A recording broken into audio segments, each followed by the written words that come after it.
Myself, Professor P.S. Baste from Kekawar College of Horticulture, Nasik. Today, we are going to see the different diseases of strawberry. Grey mold of strawberry, causal organism Botrytis cinerea.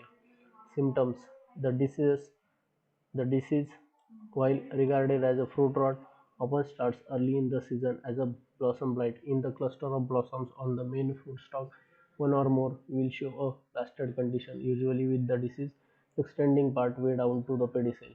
Later, at the very enlarged, the disease may be observed on the tips of the calyxes, lobes often confined to one or two of the lobes.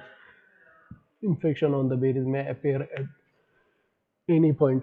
Often the first rot of the half-grown fruit appears at the base of the fruit and originates from the infected calyx.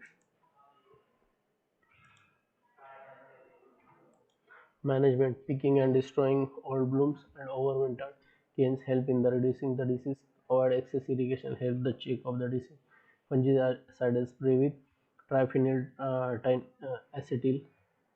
The disease is effectively controlled with the spraying of Captan or Benovil 0.1% or Mancozeb 0.2%. Angular leaf spot are a bacterial blight of strawberry caused by Xanthomonas fragilia. Symptoms: typical symptoms of the angular leaf spot appear initially as a minute water-soaked lesions on the lower leaf surface. These lesions enlarge to become angular spot, usually delineated by the small veins. An important distinguishing characteristic of the disease is that lesions are translucent when viewed with transmit light but dark green when viewed with reflected light.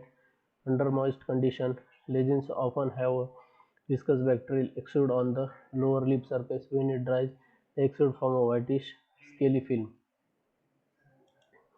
Symptom: management: the pathogen can infect all plant parts except fruit and root. In some cases, even the fruit have been infected, apparently only in the tissue adjacent to an infected calyx. Management: identification of the disease at the early stage and removal of the runners reduces the disease. Picking and destroying old blooms and overwinter canes help in the reducing the disease. Avoid excess irrigation help to check the disease. Fungicidal spray copper oxychloride 0.2% effectively controls the disease. Disease is effectively controlled spraying with streptocycline 0.05.